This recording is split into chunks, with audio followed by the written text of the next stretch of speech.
One day ada satu orang ngadu lagi ke aku.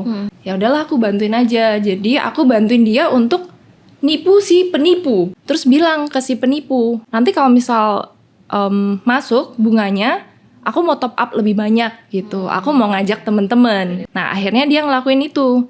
Dia transfer, terus nggak lama dia laporan ke aku, Kak bunganya udah dicairkan gitu. Jadi aku dapat bunganya nih dan modalnya juga. Aku harus gimana ya gitu. Terus nggak lama jadi si penipu ini yang panik kayak kapan top up gitu iya, kan. Frugal itu baik, tapi aku bisa bilang itu nggak cocok untuk semua orang gitu. Kadang let's say orang ini kerja di pekerjaan yang lingkungannya pressure-nya tinggi gitu ya. Masa dia harus frugal juga gitu. Kalau misal mungkin coping mechanism dia itu dengan aku setidaknya self reward, jalan-jalan lah keluar kota gitu. Selama masih di alokasi budget nggak ya? masalah.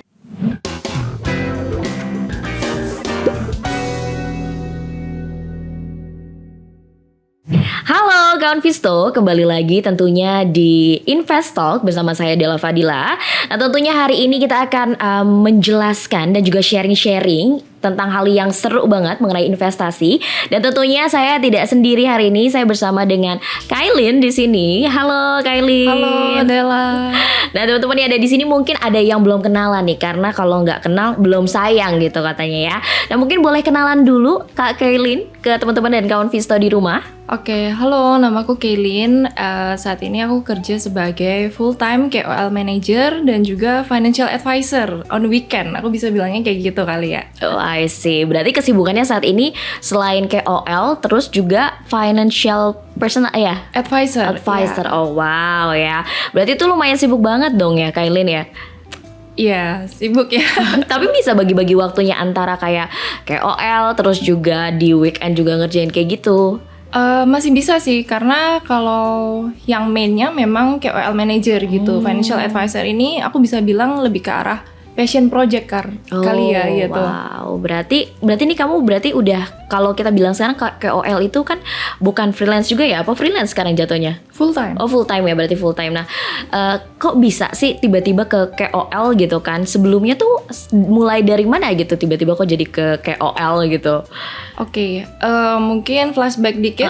Jadi sebelum lulus kuliah, aku tuh udah sangat tertarik di personal finance gitu.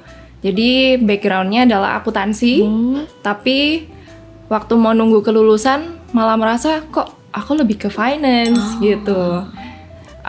Jadi aku merasa oke, aku harus ambil sertifikasi gitu kan untuk mempelajari bidang ini. Nah, sebenarnya aku juga merasa ini sih, karena banyak teman deket terus keluarga besar itu juga yang belum mulai investasi Della gitu. Dan itu sebelum pandemi. Kalau misal waktu pandemi mungkin semua orang ini ya tiba-tiba melek investasi gitu. Bener. Tiba-tiba jadi investor kolonial kalau kita bisa bilang. Tapi waktu itu ketika aku ngomong ke teman gitu ya, penting buat investasi segala macam. Temen tuh masih merasa yang ntar aja lah, masih lama kayak gitu loh. Nah dari situ aku merasa ini tuh hal yang penting gitu loh. Tapi kenapa kok nggak banyak orang yang aware gitu. Ya. Nah dari situ kayaknya akhirnya aku pingin jadi financial advisor gitu. Tapi mungkin takdir berkata lain gitu ya. Jadi salah satu company yang aku mau apply waktu itu kena kasus. Nah akhirnya aku nggak jadi apply nih gitu. Aku sempat lost. And then one day ada salah satu influencer atau KOL namanya Felicia Putri, Civeli. Civeli ini open hiring gitu ya. Civeli lagi cari manajer untuk bantuin dia yang personal gitu. Karena waktu itu Civeli mau fokus ke suatu company. Nah dari situ. Berawal mulanya dari situ semua ya. Mungkin ada pertanyaan yang sedikit ada di benak aku gitu ya. Ada nggak sih cerita lucu kayak saat kamu menjadi call manager atau jadi financial advisor gitu di kehidupan kamu gitu kan, selama kamu menjadi call manager lalu juga menjadi financial advisor gitu? Oke, mungkin aku start dari financial advisor kali ya. Banyak sih kalau misal orang datang konsul terus bilang oke, tujuannya apa, tujuan keuangannya, oke saya mau pensiun gitu. Ya, and then aku tanya dong, oke mau berapa tahun lagi pensiun? Itu mereka jawabnya, oh kalau bisa secepatnya gitu. Wah, aku jadi ke pressure ya, harus menghitung gimana nih secepatnya gitu. Nah itu sebenarnya nggak bisa karena harus ditentukan gitu. Kita mau pensiun itu berapa tahun lagi. Dan nggak cuman itu, tapi berapa sih uang yang diperlukan gitu. Lifestyle seperti apa yang kamu mau adopt waktu kamu pensiun gitu. Itu penting karena banyak sekali orang ditanya tapi nggak tahu gitu. Pokoknya mau secepat-cepatnya gitu. Dapat sebanyak-banyaknya gitu ya dalam waktu sesingkat-singkatnya gitu. Nah itu nanti yang jadi yang pusing financial advisor-nya gitu. Terus mungkin yang kedua di pekerjaan KOL manager ini ada satu cerita lucu di mana waktu COVID itu kan banyak sekali ini ya grup investasi gitu, baik dari sekuritas maupun yang dari oknum-oknum gitu. Terutama yang investasi bodong. Banyak grup di Telegram itu yang mengatasnamakan KOL atau talent yang aku handle ini dan bilang terima titip dana gitu. Padahal kalau misal ditelusurin, jadi kan banyak ya yang pengaduan ke aku gitu, Kak ini uangnya balikin dong kayak gitu. Balikin gimana? Orang nggak masuk ke rekening kita gitu ya. Malah di bukti transfer itu not even nama KOL aku gitu loh. Jadi nama orang lain kan. Nah terus ada satu waktu, ini banyak banget sih pengaduan itu. Jadi kita udah sering sosialisasi juga di sosial media talent kalau kita nggak menerima ya titip dana, nggak ada grup investasi segala macam. Tapi ya namanya kejahatan pasti selalu ada. Kita yang harus selalu aware gitu ya. Kita yang harus lebih pintar lah ya dari orang-orang ini atau oknum ini. Nah, one day ada satu orang ngadu lagi ke aku. Waktu itu lagi kayaknya nggak banyak meeting ya di hari itu, jadi ya udahlah aku bantuin aja. Jadi aku bantuin dia untuk nipu si penipu gitu. Jadi ceritanya gini, dia bilang oke, Kak, nanti kalau misalnya setor berapa dapat return berapa kan harian, dan itu udah aku hitung nggak masuk akal gitu loh. Let's say per hari misal 1%, berarti kan per bulan 30% gitu. Ya, wow. Itu nggak masuk akal. Kayak investment yang bagus aja mungkin belasan persen atau hoki-hokian 20% bisa per tahun gitu. Nah terus aku bilang lah ke orang yang mengadu ini, ya udah kamu coba aja transfer uangnya, terus bilang ke si penipu, nanti kalau misal masuk bunganya, aku mau top up lebih banyak gitu, aku mau ngajak temen-temen gitu kan. Nah akhirnya dia ngelakuin itu, dia bilang dia transfer, terus nggak lama dia laporan ke aku, Kak bunganya udah dicairkan gitu, jadi aku dapat bunganya nih dan modalnya juga, aku harus gimana ya gitu. Terus nggak lama jadi si penipu ini yang panik kayak kapan top up gitu kan. Ya, katanya mau top up, kok nggak top up gitu. Ya udah, akhirnya kan dia dapet nih pokok uang dia sama bunganya yang dijanjikan gitu. Mungkin orang-orang ngira, oh kalau jadi oknum ini kadang juga pinter ya, dia nggak langsung kita masukin uang dia langsung kabur gitu, enggak, dia main tarik ulur dulu. Oh iya, supaya ambil kepercayaan. Supaya percaya, bener kan, balik lagi percaya. Jadi once kan aku tahu titik lemahnya di situ, makanya itu yang aku suruh dia untuk bilang ke si penipu gitu, bilang aja kan kamu udah percaya, kamu bakal ajak teman-teman gitu. Ya udah, gantian si penipunya panik nih, uang aku udah ke dia yang bunganya. Nah, cuman aku bilang si pengadu ini bunganya kan sebenarnya juga pasti itu dari kerugian orang lain gitu. Ya aku rasa itu uangnya bisa kamu untuk donasi gitu kan. Karena balik lagi itu kan bukan uang kamu sebenarnya gitu sih. Ya itu, tapi jangan sampai ini dipakai untuk oknum-oknum lain lagi ya gitu. Ini untuk pembelajaran aja sih gitu. Itulah makanya kenapa kita harus lebih pintar dibandingkan penipunya ya. Betul. Jadi kalau kita ditipu, kita tipu balik gitu.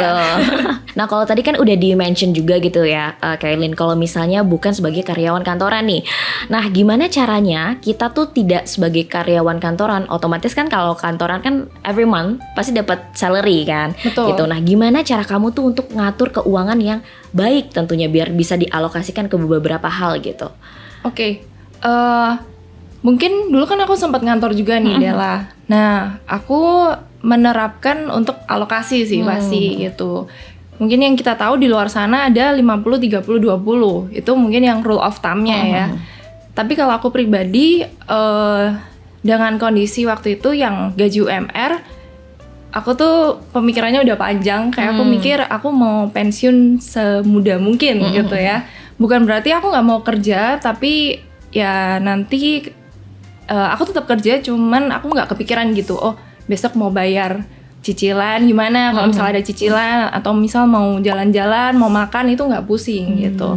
Jadi kerja karena memang seneng aja gitu. Bukan karena kepikiran untuk bayar bill gitu ya. Nah, waktu itu 50-30-20, tapi kalau di case aku karena karena masih tinggal sama orang tua juga di kampung halaman di Surabaya. Jadi kebutuhannya itu nggak terlalu tinggi gitu, karena kan masih ikut orang tua. Masih ikut orang tua ya, benar. Jadi aku besarkan di alokasi untuk investasi. Gitu. Investasiku waktu itu around 60-80% per bulan bahkan. Oh, berarti cuma 20% aja, sama 20-40% untuk kebutuhan ya? Betul. Apalagi ditambah pandemi kan. Oh iya sih. Kan nggak terlalu keluar-keluar gimana. Iya. Tapi gitu. ada yang aku pengen tanya nih. Kalau misalnya tadi bilangnya 40-20% gitu ya. Itu gimana kalau mau beli skincare, beli makeup tuh gimana tuh? Aku bingung karena kan dulu kayaknya saat kita pandemi malah kayak aduh pengen beli ini, beli itu gimana tuh kamu nyiasatin ya? Iya, karena aku juga merasa ya, gaji UMR ini mungkin sekarang kita merasa cukup besar, tapi kita juga harus realistis gitu, melihat kapan nih mau, let's say kayak membeli rumah gitu, itu masih long way loh. Nah, that's why aku menambah pekerjaan gitu, ada side income lain. I see. Tapi kayaknya sekarang tuh kalau nggak ada side income kurang ya. Kayak gitu anak-anak ya. Apalagi Gen Z atau milenial gitu ya. Kayak di kantor tetap juga harus ngelakuin sesuatu gitu hasilnya gitu. Nah, Kaylee nih, kalau misalnya pertama kali mungkin kamu pas waktu investasi. Nah, itu di porto jenis investasi apa sih kalau kita boleh tahu? Pertama kali sekali deposito. Oh, deposito. Okay. Itu waktu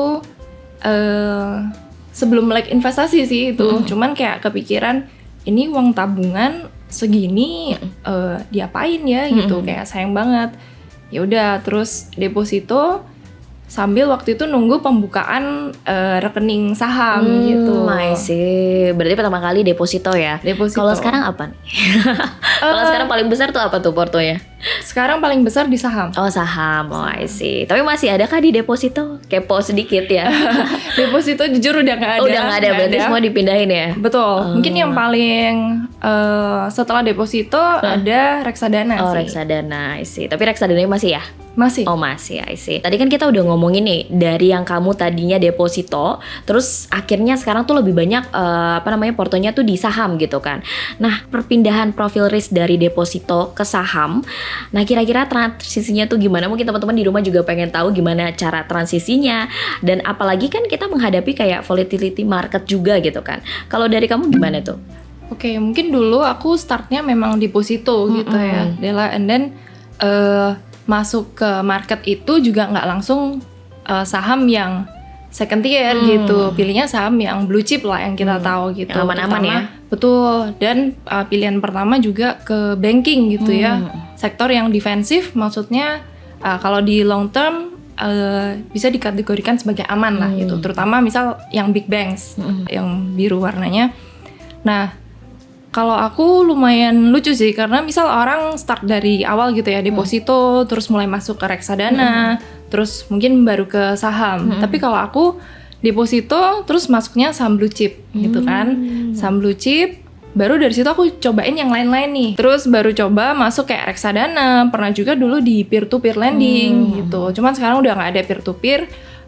Sempat ada beberapa instrumen lain juga, kayak misalnya emas tapi yang fisik ya, reksadana macam-macam kan, nah itu pernah juga sih. Oh, I see. Berarti semuanya harus di research dulu dan lain-lain juga ya, langsung cobain dulu gitu ya. Betul. Kalau yang saham mungkin dulu pilihannya lebih ke yang blue chip, tapi sekarang karena udah bisa nganalisa juga, baca laporan keuangan, jadi mulai mencari saham-saham yang memang undervalue, yang hidden gem lah aku bisa bilang. Hidden gem ya teman-teman ya. Nah, Kaylee nih, tadi kan kita udah ngomongin 20-40% nih untuk pengeluaran kamu gitu ya. Kira-kira nih menurut kamu untuk anak-anak Gen Z atau milenial sekarang tuh pengeluaran terbesarnya tuh apa sih menurut kamu? Kalau aku bisa lihat dan dari data ya yang ada, itu kebanyakan dari untuk makan gitu ya, untuk lifestyle. Apalagi dengan sekarang teknologi yang kita scroll dikit udah check out. Check out, Iya, bener, betul gampang banget ya. Gampang banget gitu. Terus juga mungkin karena tekanan kerja juga ya, jadi banyak yang self reward, ada yang kayak healing gitu kan, jalan-jalan, hiburan gitu sih. Tapi kalau kamu tipikal orang yang kalau misalnya aduh kayaknya lagi hektik banget nih gitu kan, lagi stres banget di momen itu, tipikal orang yang dikit-dikit self reward nggak sih? Saya kan sekarang pasti Gen Z milenial, aku pun juga kadang aduh kayaknya self reward beli ini nih. Kalau kamu gitu nggak sih? Sometimes iya, tapi pastinya tetap masih di alokasi yang inilah ya wajar gitu, nggak sampai melebihi itu. Melebihi ini ya, betul, pemasukan gitu. Nah oke, Kailin nih, kalau misalnya kita kan, aku pun juga kan Gen Z gitu ya, milenial, mungkin teman-teman yang di rumah di sana, pengennya instan gitu kan, males kalau nunggu lagi gitu kan, pengennya tuh semuanya serba cepat, serba instan, lebih gampang gitu kan. Nah kita kan juga pengen yang namanya menabung gitu kan. Kalau menabung itu kan juga ada pengorbanannya gitu kan. Menurut kamu gimana tuh kalau misalnya kita as a Gen Z atau milenial tuh kayak pengennya cepet instan, tapi kan perlu ada pengorbanan nih untuk yang namanya menabung atau investasi gitu. Menurut kamu gimana tuh? Sebenarnya aku bisa memahami sih, karena mungkin di zaman orang tua kita gitu ya, atau yang lebih lama, mereka itu masih terbatas, maksudnya semuanya nggak seinstan sekarang gitu. Cuma Indomie ya yang instan dari dulu sampai sekarang. Kayaknya juga harus ada prosesnya juga ya, masak-masak dulu gitu. Cuman sekarang kan kayak mau apa-apa langsung cari internet, langsung ambil HP, gadget gitu. Kalau aku sih lebih mindsetnya gini, oke aku mau instan tapi untuk mengumpulkan uang sebanyak-banyaknya gitu. Jadi supaya aku bisa cepet, misal aku mau self reward apa, tapi dari passive income-nya itu sih. Gitu. Kalau mindset aku lebih ke situ ya. Jadi aku bukan yang oke, aku mau instan sekarang nih, happy-happynya, tapi lebih ke arah aku mau happy tapi dari passive income. Gitu. Iya benar-benar. Makanya kayaknya sekarang tuh kalau kita tuh harus punya passive income ya, Kailin ya. Iya, semuanya tuh harus punya yang mana namanya passive income. Kayaknya kalau misalnya kita mau hangout tanpa passive income kayak mengganggu ya. Lumayan mengganggu gak sih? Boleh-boleh aja sih Della, cuman ya itu tadi ada alokasinya ya. Misal masih 10% atau masih di atas itu, tapi jangan sampai 50% ya gitu. Iya. Nah itu masih nggak apa-apa gitu. Bukan berarti kan ada juga orang yang mikir, oh jadi apa kita harus hemat sekali gitu, harus frugal. Frugal itu baik, tapi aku bisa bilang itu nggak cocok untuk semua orang gitu. Iya benar. Kadang let's say orang ini kerja di pekerjaan yang lingkungannya pressure-nya tinggi gitu ya.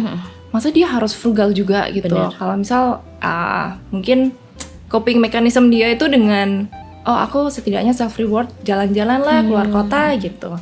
Selama masih di alokasi budget nggak ya? masalah. Berarti semuanya tergantung dari, yang penting kita udah budgeting dulu gitu ya. Betul. Yang paling penting gitu. Nah kalau kata kamu mengajarkan kepada, pasti banyak banget teman-teman di sini baru pengen menabung gitu ya.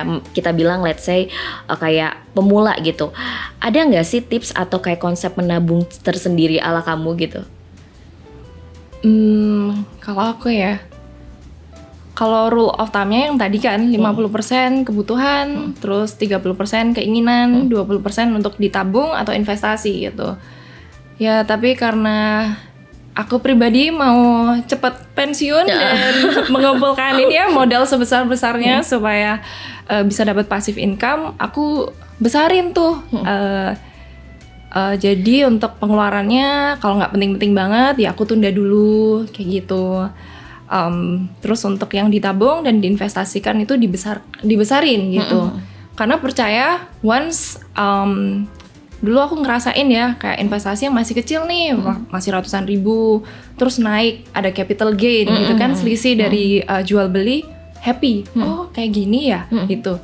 Kalau kita kan bisa kayak dagang di luar ya, dagang barang, tapi ini kita dagangnya di bursa efek gitu kan. Nah selain itu jadi ketagihan gitu, ketagihan untuk investasi. Oke, kalau ada uang lebih, masukin ke perusahaan yang bagus gitu, emiten yang bagus. Selain dapat capital gain, bisa dapat dividen juga. Nah, Betul. Kan enak ya kayak gitu. Iya, Jadi iya, bisa iya. dari dividen dibuat untuk pengeluaran. Wow gitu ya.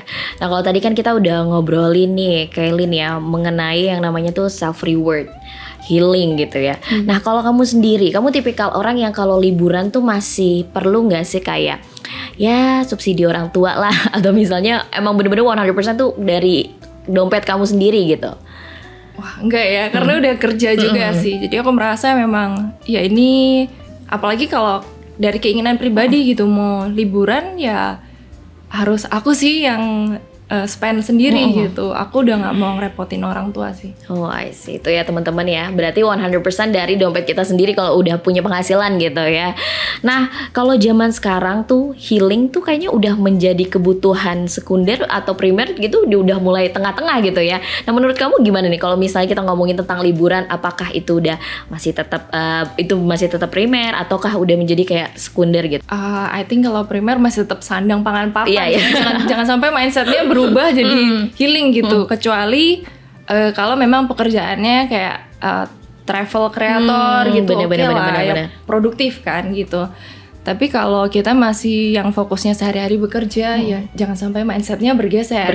Bener. Aku rasa itu masih tetap sekunder ya. Let's say, dengan healing itu bisa keep you sane gitu kan, dengan pekerjaan yang intens, ya nggak apa-apa gitu. Oh, I see itu ya teman-teman ya. Jadi kita harus tahu ya bahwa itu masih tetap sekunder, bukan primer ya. Yang penting makan, transportasi dan lain-lain itu harus di-fulfillin dulu gitu. Nah, kalau menurut kamu faktor apa aja sih yang mempengaruhi orang-orang sekiranya tuh kayak memilih tujuan liburan? Misalnya, aduh kayaknya aku pengen ke Jepang nih gitu. Faktornya tuh kalau dari kamu sendiri tuh apa tuh kira-kira? Kalau aku pribadi, apa kemauan pribadi kayak aduh atau FOMO? Kan biasanya banyak banget orang FOMO kan gitu. Bisa begitu udah muncul, ini banyak yang review nih di TikTok gitu kan, langsung mau pergi juga. Bisa juga mungkin ada orang yang suka kuliner gitu, jadi mereka milih tempatnya ini aja, sama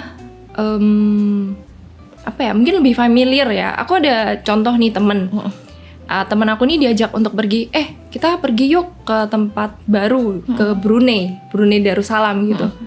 Terus dia bilang, enggak jauh gitu. Terus temennya bilang, Brunei itu di atas, di Malah ini deket banget gitu. Dia bilang, enggak, Jepang yang lebih deket, dia bilang gitu. Karena dia merasa Jepang tuh dia suka makanannya, tempat-tempatnya gitu. Tapi emang kalau Jepang tuh foodnya enak banget ya. Ya. Sangat-sangat rekomendasi gitu kan ya. Nah ini teman-teman juga di rumah, by the way investasiku nih ada yang namanya Healing Fast. Jadi teman-teman di sini nggak perlu repot, nggak perlu bingung lagi. Kalian tuh bisa banget menabung di investasiku karena kita ada program yang namanya Healing Fast. Jadi tentunya keutamaan dan juga plus poin dari kalau misalnya kalian beli di program kita itu tuh yang pertama harganya tuh nggak berubah sampai akhir tahun depan gitu ya. Terus juga di sini kalian bakal namanya tuh jadi kita nyicil, kita menabung tapi kita bisa liburan gitu. Nah siapa tahu Kak Kailin mau ini juga ikut di program kita menarik Fest sih ya. Sangat menarik banget. Jadi teman-teman kalau misalnya bingung mau liburan terus kayak bingung aduh uangnya mau dialokasikan kemana ya, atau misalnya nabung sendiri kok ngerasa kayak nggak kekumpul gitu. Nah di investasiku kita sudah tersedia yang namanya Healing Fest dan juga ada Umroh Fest juga ada gitu teman-teman. Nah mungkin Cici ini kita udah mau mengakhiri semuanya. Thank you banget untuk waktunya dan lain-lain. Mungkin kamu mau ngasih closing statement buat teman-teman yang ada di rumah dan juga kawan Visto di rumah gitu. Mungkin ini sih banyak teman atau klien yang tanya gitu, aku tuh udah terlalu terlambat gak sih untuk investasi gitu. Bahkan ada keluarga besar yang tante gitu ya, dia bilang, kalau untuk investasi apalagi ke saham, tapi uangnya gak sebanyak itu gitu. Nah aku rasa yang perlu diubah memang mindsetnya dulu gitu. Kayak dulu aku juga startnya dari ratusan ribu loh. Bahkan sekarang kita beli reksadana pun 10.000 bisa iya, gitu kan. Iya bener. Nah kalau misal tante aku nih mindsetnya masih kayak gitu terus, ya 5 tahun lagi, 10 tahun lagi mungkin nggak akan kemana-mana gitu. Jadi memang harus paksain diri untuk masuk aja deh dulu, cobain gitu ya. Terus rasain juga dapat cuannya gimana, sempet floating loss, shock dikit gitu ya, gimana gitu kan. Nah, cuman dari situ kita pasti belajar lah. Kalau misal kita put our focus di satu hal selama let's say 1 tahun, nggak mungkin kan kita nggak dapat apa-apa. Benar. Gitu. Nah, dan hopefully nanti di akhir kita bisa belajar dan lebih baik lagi gitu ke depannya. Benar, I think benar, itu sih. yes. Kalau misalnya teman-teman di sini juga pengen nih ikutin kamu di beberapa sosial media atau pengen lebih tahu lagi tentang financial gitu, mungkin boleh langsung dikasih tahu nama sosial medianya? Oke, mungkin ada Instagram sama LinkedIn ya di @kailynm08. Nah, jadi sama ya namanya ya dua-duanya. Oke, nah kawan Visto nanti boleh langsung aja dicek di sosial medianya. Boleh nanti kalau misalnya mau reach out juga boleh banget gitu. Thank you so much Kailyn atas waktunya. Kita senang banget ya di sini. Jadi kita udah tahu juga nih ya pemikiran gimana sih. Udah hebat banget ya padahal masih Gen Z ya Kailyn ya. Maunya milenial. Oh milenial ya, pokoknya ya tengah-tengah lah ya. Tapi udah dapat sudut pandang secara langsung gitu ya. Nah teman-teman terima kasih juga atas waktunya hari ini. Dan jangan lupa untuk kalian mendownload aplikasi investasiku tersedia di App Store dan juga Play Store. Dan kalian juga bisa mengaksesnya di aplikasi CNBC dan pilih My Investment.